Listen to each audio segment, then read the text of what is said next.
Hello students, welcome to Aram Bach Maths classes for juniors.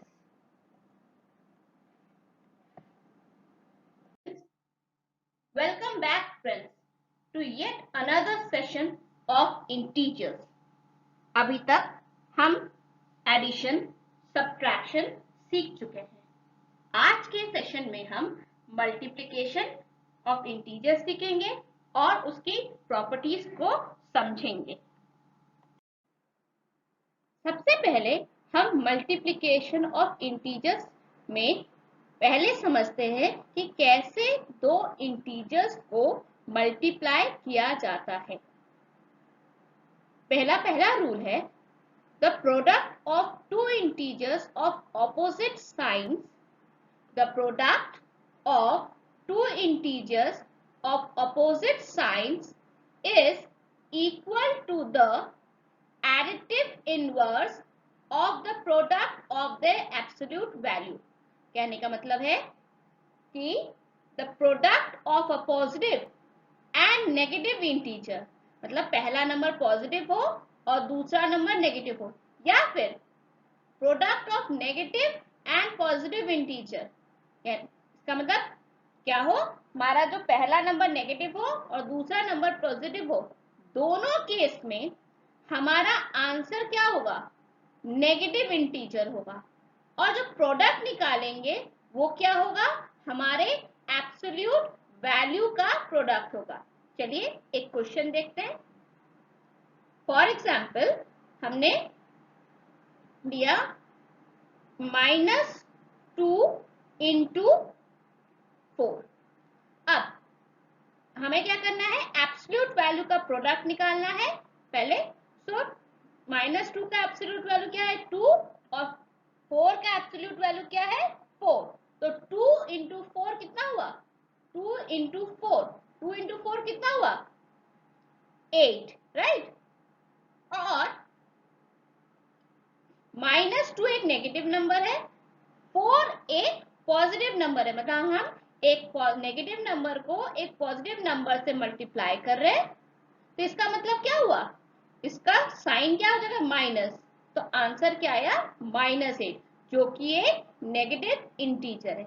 इसी तरह अगर हम मान लो पहला नंबर हमारा पॉजिटिव हो गया और दूसरा नंबर हमारा नेगेटिव हो गया, ठीक. मैंने यहां लिया है 3 इंटू -2. अब 3 एक का एब्सोल्यूट वैल्यू क्या होगा, 3, और -2 की एब्सोल्यूट वैल्यू क्या होगा, 2. तो 3 2 6 आंसर हुआ. 3 और 2 को मल्टीप्लाई करेंगे तो 6 आंसर हुआ. और साइन क्या बन जाएगा, पहला पॉजिटिव है दूसरा नेगेटिव है, तो आंसर क्या बन जाएगा, राइट, -6. सो -6 क्या हो गया, हमारा एक नेगेटिव इंटीजर. तो रूल क्या है, फिर से रिपीट करते हैं. Product of a positive and negative integer और product of negative and positive integer is always a negative integer, and the product of the two integers of opposite sign is equal to the additive inverse of the product of their absolute value. मतलब product किसका निकालते हैं, absolute value का, और answer हमारा क्या होता है, नेगेटिव. तो हमारे ये वैल्यू क्या बन जाती है, एक नेगेटिव इंटीजर. बच्चों इस कंडीशन को समझने के लिए हम कुछ और क्वेश्चंस देखते हैं. पहले हम रूल क्या लिखे, तो इसका मतलब क्या, अगर पॉजिटिव को क्या करें, नेगेटिव से मल्टीप्लाई करें तो क्या आंसर आएगा, नेगेटिव में आंसर आएगा. या फिर क्या करें, नेगेटिव को पॉजिटिव से मल्टीप्लाई करें तो आंसर क्या आएगा, नेगेटिव में ही आएगा. तो चलिए कुछ नंबर्स लेके देखें. यहां मैंने लिया है 3 मल्टीप्लाइड बाय -5. कोई बता सकता है आंसर क्या होगा, जी हाँ, देखिए साइन बन जाएगा माइनस का, राइट, और 3 की एब्सोल्यूट वैल्यू इंटू 5 की एब्सोल्यूट वैल्यू, करेक्ट. तो क्या बन गया, -15. समझ में आया? -15। बेटा ये वाला पोर्शन हम ओरली कर लेते हैं, लिखते हम ये वाला है, ठीक है। इस पोर्शन को हम लोग ज्यादातर अपने सिंप्लीफिकेशन में लिखते हैं, ये पोर्शन हमारा ओरली हो जाता है, लेकिन रूल हमें याद रखने की जरूरत है। चलिए और कुछ नंबर्स देखें। हाँ चलो, 7 -4 मल्टीप्लाइड बाय 7 क्या होगा? -4 मल्टीप्लाइड बाय 7। फिर साइन क्या होगा? माइनस का, 4 का एब्सोल्यूट वैल्यू क्या हो गया? -4 का एब्सोल्यूट वैल्यू 4, 7 की एब्सोल्यूट वैल्यू 7। आंसर क्या आया? 28। 28 कौन सा 28? Minus of 28। क्लियर है? चलिए अगर ये क्लियर है तो आगे बढ़ते हैं। अगला रूल है, अब आता है the product of like signs. The product of integers, two integers with like signs is equal to the product of the absolute values. इसका मतलब क्या है? The product of two positive integers हो या फिर product of two negative integers हो, answer हमेशा positive होगा।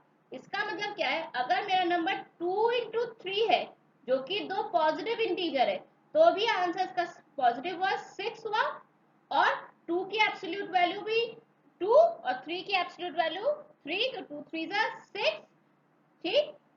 और अगर मेरा वैल्यू -2 इंटू -3 है, करेक्ट, -2 इंटू -3 है, तो क्या होगा? तो भी आंसर इसका क्या होगा? 2 की एब्सोल्यूट वैल्यू 2 है, -2 की एब्सोल्यूट वैल्यू 2 है, ठीक है। -2 की एब्सोल्यूट वैल्यू क्या है? 2 है, और -3 की एब्सोल्यूट वैल्यू 3 है। आंसर क्या हुआ? 6। चाहे आपके दोनों नंबर पॉजिटिव हो, चाहे दोनों नंबर नेगेटिव हो, तो आंसर हमेशा क्या होगा? पॉजिटिव। आंसर क्या होगा? पॉजिटिव। पिछला रूल क्या था? एक नंबर पॉजिटिव और एक नंबर नेगेटिव, तो आंसर होता है नेगेटिव। लेकिन दोनों नंबर पॉजिटिव हो या दोनों नंबर नेगेटिव हो, तो आंसर क्या होगा? एक पॉजिटिव इंटीजर। चलिए इसके लिए कुछ और क्वेश्चंस देखते हैं। 7 इंटू 12, तो 7 इंटू 12 ओरली हो जाएगा, 7 12 राइट 84। तो यहाँ क्या हुआ? ये एक पॉजिटिव इंटीजर था, मल्टीप्लाइड बाय हमारा एक पॉजिटिव इंटीजर हुआ, करेक्ट। तो आंसर क्या आया? एक पॉजिटिव इंटीजर, ठीक। अब एक नेगेटिव वैल्यू लेते हैं, -8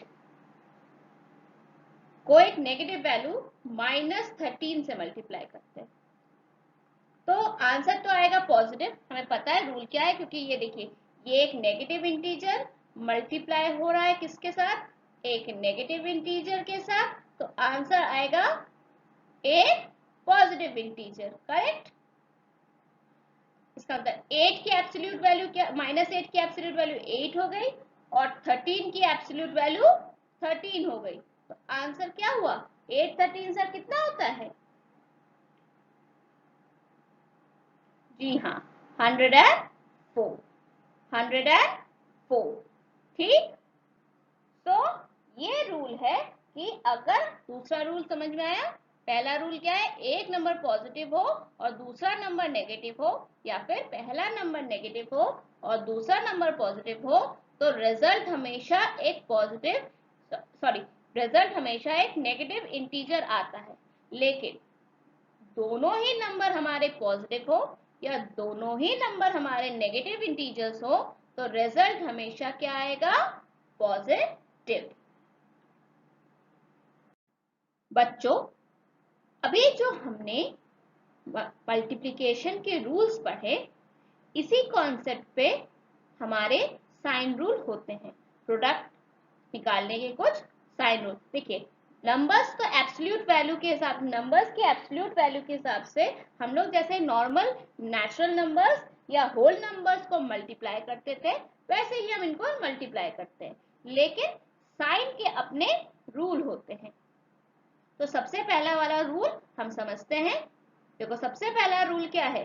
the product of two negative integers is positive.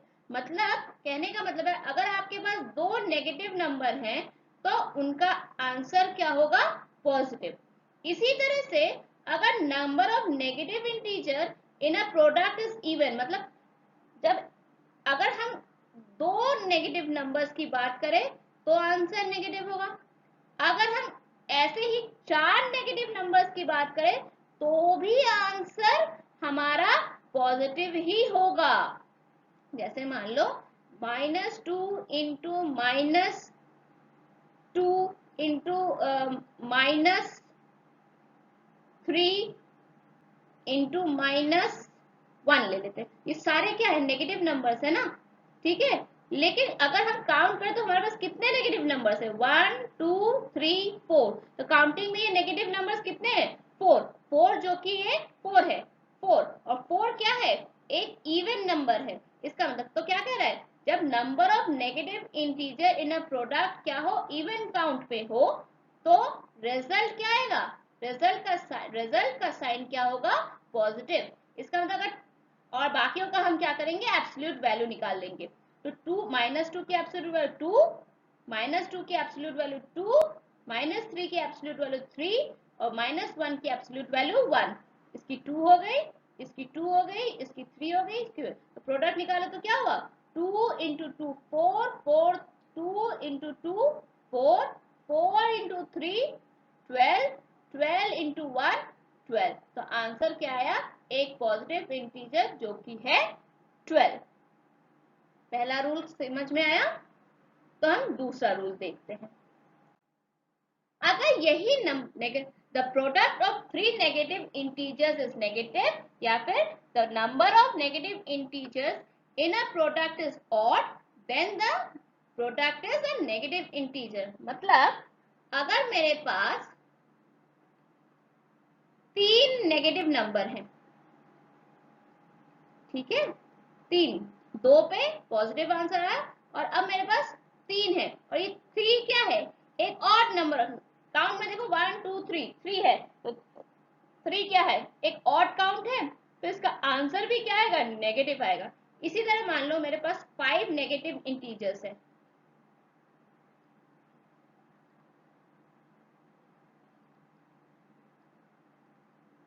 Correct.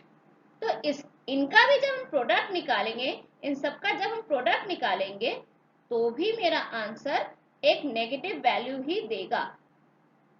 क्या देगा, एक नेगेटिव वैल्यू ही देगा। क्वेश्चन देखें।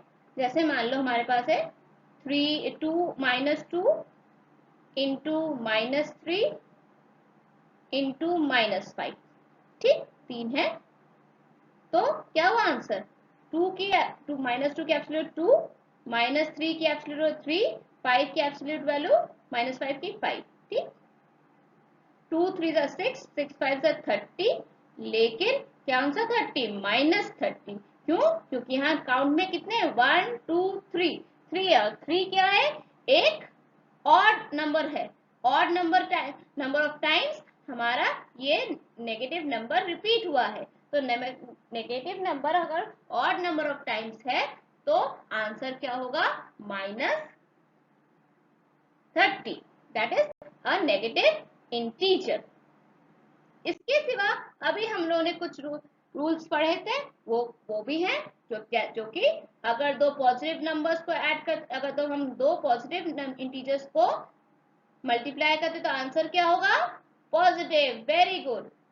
फिर दूसरा रूल क्या था, अगर दो नेगेटिव नंबर्स को मल्टीप्लाई करते हैं तो आंसर क्या होता है, पॉजिटिव। इसी तरह से अगर दो, एक पॉजिटिव और एक नेगेटिव इंटीजर को मल्टीप्लाई करेंगे तो हमारा आंसर क्या होगा, नेगेटिव।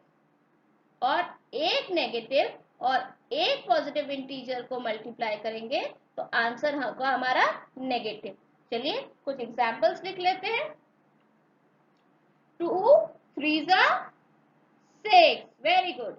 -2 इंटू -3 क्या देगा, राइट 6। अगर ये देखो हमने अभी जो रूल पढ़ा कि अगर negative integers even number of times होंगे, 2 ए 1 2 दो बार आया है, इसका मतलब क्या है, even number of times repeat हुआ है, इसलिए देखो आंसर भी पॉजिटिव आया है। फिर पहला नंबर पॉजिटिव, दूसरा नंबर नेगेटिव, तो क्या होगा आंसर, राइट, -6, -6, 2 3 6 और साइन बन गया माइनस का। फिर पहला नंबर पॉजिटिव नेगेटिव बन जाए और दूसरा नंबर पॉजिटिव, तो आंसर क्या होगा, -6, क्योंकि 2 हमारा -2 है का ऑब्सोल्यूट 2 और 3 2 3 6 और साइन क्या होगा, नेगेटिव का। तो बच्चों, और अगर अच्छे से देखो तो ये वाला रूल आपको ये रूल्स क्लियर हुए, कोई कंफ्यूजन ना हो तो हम आगे बढ़ सकते हैं। बच्चों, अगर आपको सारे साइन रूल्स समझ में आ गए हैं और सारे मेथड और technique of multiplying two integers समझ में आ गया है, तो चलिए हमारा जो अगला टॉपिक है वो है properties of multiplication of integers. ठीक है, वो कौन सी प्रॉपर्टीज हैं जो फॉलो करती हैं जब करनी चाहिए जब हमें दो इंटीजर्स को मल्टीप्लाई करते हैं।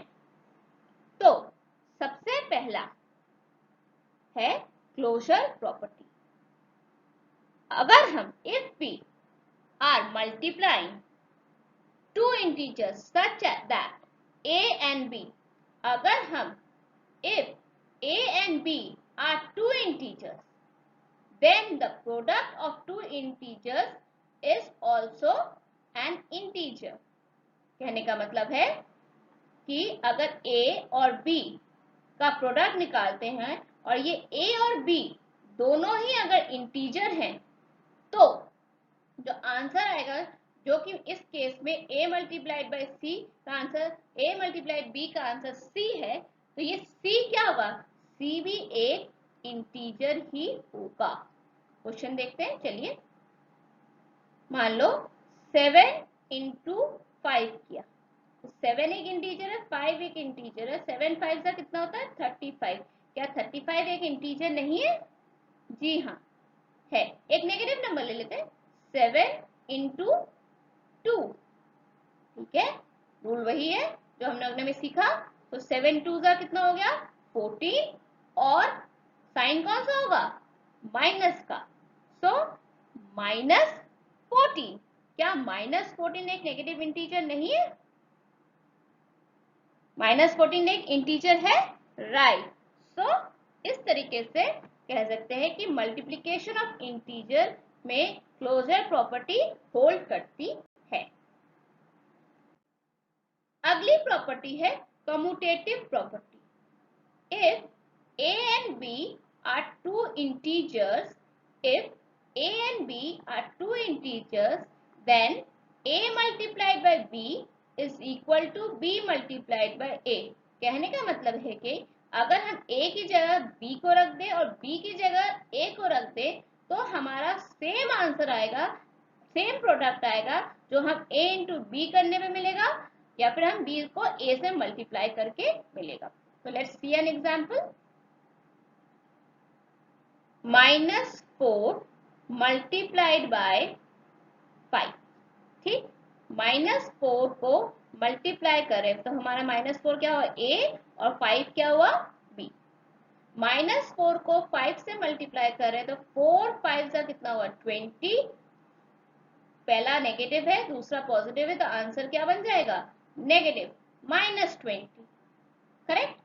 अब मैं अगर b मल्टीप्लाइड बाय a करूं तो भी मेरा आंसर -20 आना चाहिए, तो b की जगह क्या लिखे 5 मल्टीप्लाइड बाय -4, 5 इंटू 4 20 और माइनस का साइन।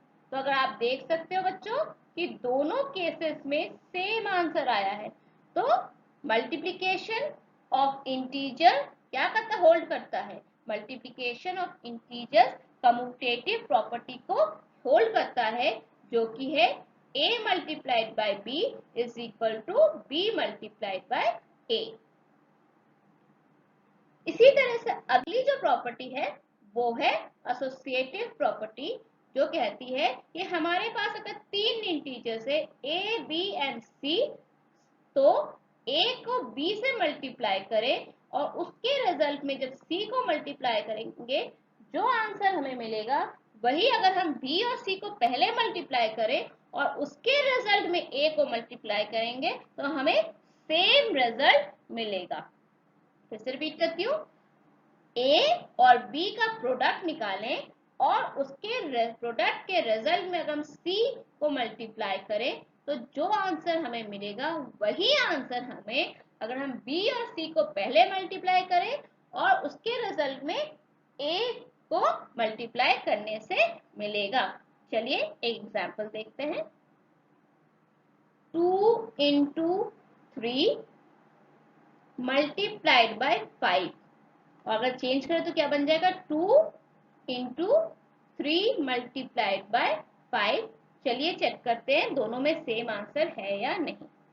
तो 2 into 3 is 6 multiplied by 5, correct. तो 6 5 का क्या हो गया 30। वो 2 और 3 का प्रोडक्ट था 6 और हमने उससे 5 को मल्टीप्लाई कर दिया तो 6 5 हो गया 30। अब यही हम देखते हैं यहाँ 2 एज इट इज कॉपी कर लिया, 3 5 15 और 15 2 कितना होता है 30। देखो दोनों केसेस में आंसर सेम आया है। इसका मतलब क्या है, मल्टीप्लिकेशन ऑफ इंटीजर्स क्या होल्ड करता है, it holds associative property also. इतना क्लियर है बच्चों?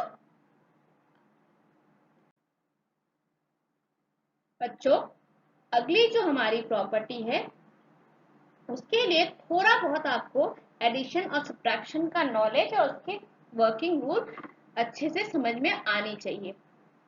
चलिए पहले मैं इस प्रॉपर्टी को समझाती हूँ। प्रॉपर्टी है क्या? Distributive property of multiplication, distributive property of multiplication over addition and over subtraction. अब यहां कहा जा रहा है कि a b c are in, if a b c are integers then a multiplied by b plus c is equals to a को b के साथ एक बार मल्टीप्लाई करते हैं प्लस a को c के साथ मल्टीप्लाई करते हैं और a को b के साथ मल्टीप्लाई करने पे जो आंसर आए और a को c के साथ मल्टीप्लाई करने के बाद जो आंसर आए इन दोनों को हम ऐड कर देंगे। तो जो ये हमारा LHS है और ये हो गया RHS। तो LHS का आंसर RHS के बराबर होगा। पहले मैं इसको समझाती हूँ, आपको एक एग्जांपल से समझाती हूँ। मान लो मेरे पास एक नंबर है 2 into 11। अब मान लो मुझे 11 की टेबल आती नहीं है तो मैं क्या करूंगी, मैं इस 11 को स्प्लिट कर दूंगी और मैं ऐसे स्प्लिट करूंगी कि एक नंबर मेरा टेंस, हंड्रेड्स या थाउजेंड्स का है और दूसरा जो भी रिमेनिंग पार्ट है वो हो।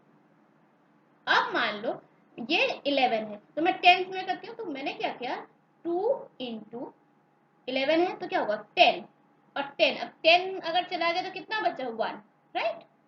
तो ये नंबर क्या, अब ये देखो ये वाला फॉर्म और ये वाला फॉर्म सेम हो गया, राइट। तो अगर मैं इस फॉर्म को सॉल्व करती हूँ तो मेरा आंसर क्या आना चाहिए, राइट। मेरा आंसर आ रहा है 22, करेक्ट। अगर मैं इस फॉर्म को इसके दूसरे फॉर्म में चेंज करती हूँ तो इसका मतलब क्या है, मैं जब प्रॉपर्टी लगा रही हूँ डिस्ट्रीब्यूटिव प्रॉपर्टी, तो ये प्रॉपर्टी बनने लगने के बाद क्या बन जा रहा है 2 into 10 a into b हुआ, फिर a 2 है, 2 को 1 से मल्टीप्लाई करें प्लस 2 into 1, करेक्ट। अब 2 into 10 कितना होता है 20 प्लस 2 into 1 कितना होता है 2। अब दोनों को ऐड कर दें तो आंसर कितना है 22। क्या ये दोनों सेम आंसर नहीं है? तो हम क्या करें, हम अपनी बड़ी वैल्यूज को ब्रेक करते हैं और फिर एक वैल्यू को डिस्ट्रीब्यूट करते हैं हमारी ब्रेक वैल्यू में ताकि हमारा कैलकुलेशन आसान हो जाए। जब हम एडिशन के फॉर्म में नंबर को ब्रेक करते हैं तब हम कहते हैं डिस्ट्रीब्यूटिव प्रॉपर्टी ऑफ मल्टीप्लिकेशन। क्या कहते हैं? Distributive property of multiplication over addition. लेकिन जब हम सब्ट्रैक्शन के फॉर्म में ब्रेक करते हैं तब हम कहते हैं distributive property of multiplication over subtraction. चलिए एक सब्ट्रैक्शन का भी एग्जांपल देख लेते हैं। मैंने 2 इंटू 19 ले लिया, ठीक है। 2 इंटू 19, हम लोग को ज्यादातर 19 की टेबल याद नहीं रहती है, तो अगर हम देखें तो क्या होगा, 2 इंटू 19 अगर मोटे मोटे तरीके से देखें 38 है, तो 38 आंसर आना चाहिए हमारा, ठीक है। चलो अब देखते हैं हम ब्रेक करते हैं। तो 2 इंटू 19 को ब्रेक करेंगे तो क्या होगा, हमने क्या कहा था, जीरोस की वैल्यू देखते हैं। 10 प्लस 9 भी कर सकते हैं, 10 प्लस 9 बड़ा हो जाएगा, लेकिन अगर मैं 20 माइनस 1 करूं तो क्या गलत होगा? नहीं ना, 20 माइनस 1 भी तो 19 होता है। तो हमने क्या किया, सब्ट्रैक्शन लगाया। अब डिस्ट्रीब्यूट करें तो 2 इंटू 20, अब क्या होगा, प्लस की जगह यहाँ b माइनस सी था, यहाँ भी b माइनस सी है, तो प्लस की जगह क्या लग गया, माइनस का साइन। फिर क्या आया, a इंटू सी, मतलब 2 इंटू 1। समझ में आया? सॉरी 2 इंटू 1, तो 20 इंटू 2 कितना होता है, 40, और 2 इंटू 1 कितना है, 2, तो आंसर कितना आया, 38। तो अगर देखो बच्चों, ये और ये सेम आंसर है नहीं, तो इसको कहते हैं डिस्ट्रीब्यूटिव प्रॉपर्टी ओवर मल्टीप्लिकेशन। हाँ बच्चों, थोड़ा ट्रिकी है। चलिए इसको और समझने के लिए हम लोग कुछ और एग्जांपल्स देखते हैं ताकि ये कॉन्सेप्ट और अच्छे से क्लियर हो जाए। मैंने आपके लिए यहाँ 2 क्वेश्चंस लिए हैं, तो चलिए मैंने, हाँ एक और चीज, हम LHS से RHS की ओर भी जा सकते हैं और RHS से LHS की ओर। कहने का मतलब है कि हम A multiply by B plus C से A into B plus A into C की ओर भी जा सकते हैं, या फिर हम A into B plus A into C से A कॉमन निकाल के B प्लस सी भी कर सकते हैं। बेटा ये इसलिए करते हैं ताकि हमारा कैलकुलेशन आसान हो जाए, हमारी बड़ी बड़ी कैलकुलेशंस को करने में हमें आसानी हो। चलिए हमारा क्वेश्चन देखते हैं।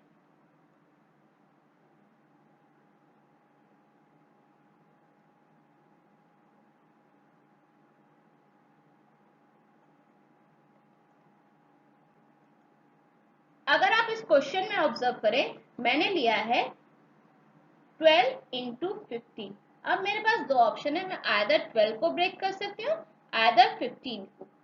अब 15 को 10 प्लस 5 करना आसान होगा देन 20 माइनस 5, राइट। सो मैंने क्या किया, 12 को एज इट इज रखा, ये form A into B plus C करना है, राइट। तो मैंने 15 को ब्रेक किया किस फॉर्म में, 10 प्लस 5, करेक्ट। तो इसका मतलब ये किस, अब क्या होगा, इसका मतलब ये हो जाएगा, अब क्या करना है, A into B plus A into C करना है, राइट। तो 12 के केस में क्या हो जाएगा, 12 इंटू 10 प्लस 12 इंटू 5, करेक्ट।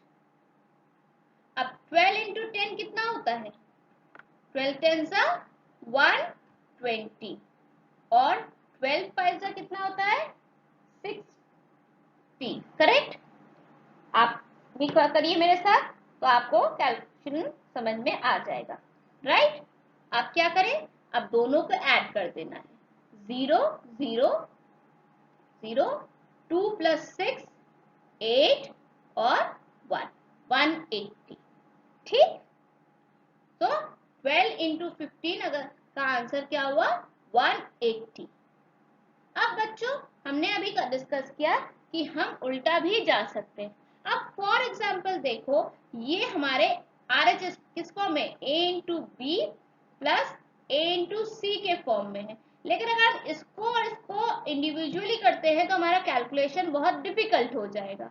लेकिन अगर देखो दोनों टर्म्स में ये a वाला टर्म रिपीट हो रहा है, तो मैं अगर a को कॉमन निकाल लूं, 5 6 2 5 कॉमन निकालने से क्या हुआ, ये a हो गया और ब्रैकेट में क्या बचा 2 प्लस 98, जो कि किसका फॉर्म हो गया, a into B plus C का फॉर्म नहीं हो गया, correct, a into B plus C का फॉर्म हो गया। तो a 1 5 6 2 5 मल्टीप्लाइड बाय 98 प्लस 200। तो अब ये देखो बच्चों, ये हमारा कैलकुलेशन आसान नहीं हो गया,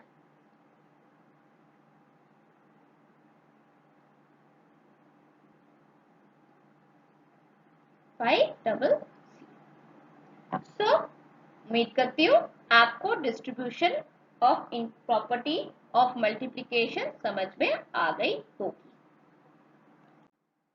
और देखें, चलिए और कुछ एग्जांपल्स देखें। अब यहाँ देखो 22 99 है, किसके पास होगा, 100 के पास, तो 100 माइनस 1, ठीक, तो क्या हुआ 22 इंटू 100 माइनस 22 इंटू 1, तो 22 इंटू 100 कितना हुआ 2200 माइनस 22, करेक्ट, सो 2200 माइनस 22 कितना होता है, राइट 2178, राइट। चलो एक और क्वेश्चन देखते हैं। अब देखो ये किस फॉर्म में, a into B minus a into C के फॉर्म में, तो चलिए एक कॉमन निकालते हैं। अगर अच्छे से देखो, पहले में है 887, दूसरे वाले में भी 887, तो हमारा a कौन सा है 887, तो हमने सबसे पहले क्या किया, इस 887 को कॉमन निकाला, करेक्ट, और बचा क्या ब्रैकेट में हमारा b हमारा क्या है 1569, माइनस साइन कॉपी हो गया और 569, correct, so 887 multiplied by difference निकालो तो क्या हुआ 1000 आया, सो आंसर क्या हो गया 887 और कितने 0 1 2 3। सो बच्चों अब आपको मुझे लगता है क्लियर हो गया होगा कि distribution property of addition multiplication over addition और सब्ट्रैक्शन कैसे अप्लाई करते हैं, जिससे कि हमारे कैलकुलेशन आसान हो जाए। चलिए अगली जो प्रॉपर्टी है उसको कहते हैं मल्टीप्लिकेटिव आइडेंटिटी। याद है बच्चों, हम लोगों ने एडिटिव आइडेंटिटी पढ़ी थी, उसी तरीके से मल्टीप्लिकेटिव आइडेंटिटी, ताकि जो नंबर है वो हमें वापस मिले। अब एडिशन के केस में 0 अगर हम किसी नंबर में ऐड करते थे या 0 में कोई नंबर ऐड करते थे तो वो एडिटिव आइडेंटिटी देता था। लेकिन मल्टीप्लिकेशन के केस में ये नंबर क्या बन जाएगा 1। अगर कोई नंबर हम 1 से मल्टीप्लाई करें या 1 में कोई नंबर कोई मल्टीप्लाई करे तो आंसर हमारा वही नंबर वापस आएगा, और ये दोनों पॉजिटिव और नेगेटिव केस में पॉसिबल है। जैसे मैंने 2 को मल्टीप्लाई किया 1 से तो भी मुझे 2 मिलेगा, या फिर मैं 1 को मल्टीप्लाई करो 2 से तो भी मुझे आंसर 2 ही मिलेगा। यही हम नेगेटिव नंबर ले लें, मैंने -3 को मल्टीप्लाई किया 1 से तो भी मुझे -3 ही मिलेगा। अगर मैं 1 को मल्टीप्लाई करो -3 से तो भी मेरा आंसर -3 ही होगा, करेक्ट। ये so a multiplied by 1 is equals to a is equals to 1 multiplied by a, so a होती है मल्टीप्लिकेटिव आइडेंटिटी। अगली जो प्रॉपर्टी है उसको कहते हैं मल्टीप्लिकेटिव इनवर्स। इसका मतलब क्या होता है, अगर हम कोई नंबर लिखे a, इसका मतलब क्या है, अगर मैं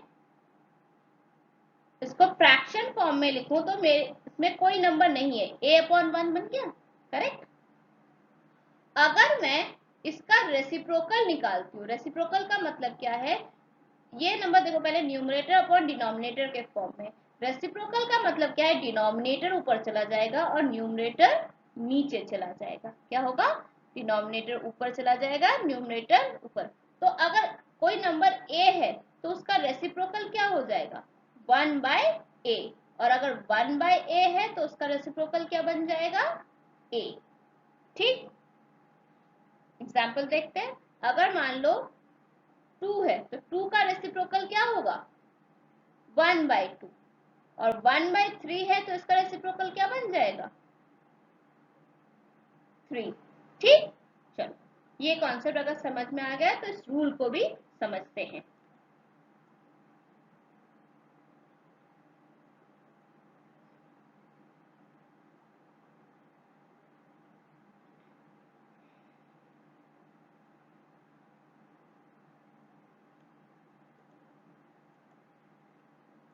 रूल क्या है, अगर हम a को उसके रेसिप्रोकल के साथ मल्टीप्लाई करें तो आंसर हमेशा 1 होगा, या फिर 1/a को उसके रेसिप्रोकल से मल्टीप्लाई करें तो आंसर हमेशा 1 ही होगा। फॉर एग्जाम्पल मैंने 2 को मल्टीप्लाई किया 1/2 से, तो देखो क्या ये 2 और ये 2 कैंसिल हो जाएगा, करेक्ट। 2 1 जा 2, 2 1 जा 2, तो आंसर क्या बचा 1। या फिर अगर मैं ले लूं 1/2 और उसका रेसिप्रोकल 1/2 का रेसिप्रोकल हो जाएगा 2, तो अगेन 2 1 जा 2, 2 1 जा 2, आंसर क्या बचा 1। तो ये है मल्टीप्लिकेटिव इनवर्स, जो कि कहता है अगर हम किसी नंबर को उसके रेसिप्रोकल के साथ मल्टीप्लाई करें तो आंसर हमेशा 1 ही होगा। हाँ बच्चों, ये नेगेटिव नंबर्स के लिए भी होल्ड करेगा।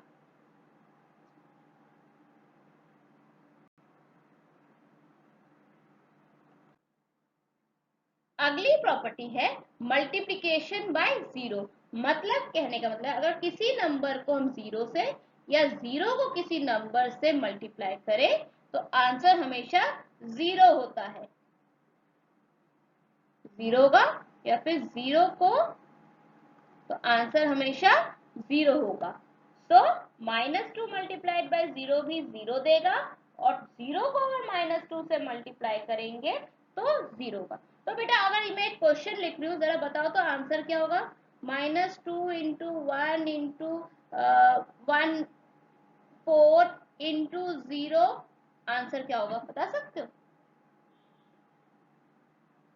जी हाँ, इसका आंसर जीरो होगा। कैसे, देखो -2 इंटू 1 -2, और ये -2 जब 4 से मल्टीप्लाई हुआ तो कितना हुआ -8। लेकिन ये -8 इतना मल्टीप्लाई किया तो आया -2, ये जब इससे मल्टीप्लाई हुआ तो -8। लेकिन ये -8 जब 0 से मल्टीप्लाई हुआ तो इस पूरे इक्वेशन की वैल्यू क्या बन गई 0। ठीक है, समझ में आया। तो कोई भी नंबर अगर हमारा कोई भी सीरीज में अगर सभी नंबर्स मल्टीप्लाई हो रहे हैं आपस में और इनमें से कोई भी एक इंटीजर जीरो है तो वो पूरे सेट का आंसर क्या होगा जीरो होगा। थैंक यू बच्चों, आज यहीं तक। उम्मीद करती हूँ आपको मेरा ये इनिशिएटिव पसंद आ रहा है। आपको बस क्या करना है, मेरे चैनल पे आके मुझे लाइक करना है, कमेंट करना है, और अगर आपने सब्सक्राइब नहीं किया है तो मुझे सब्सक्राइब करना है, और आपके फ्रेंड्स को शेयर करना है ताकि जो इन प्रॉब्लम्स को फेस कर रहे हैं उनको आसानी से मदद मिल सके। प्लीज कमेंट करिएगा और लाइक बटन जरूर प्रेस करिएगा। इसके सिवा हमारे ऑनलाइन और ऑफलाइन क्लासेस को अगर आपको ज्वाइन करना है, हम लोग को आप इस कांटेक्ट नंबर पे कॉल कर सकते हैं। ये 24/7 अवेलेबल है। Thank you.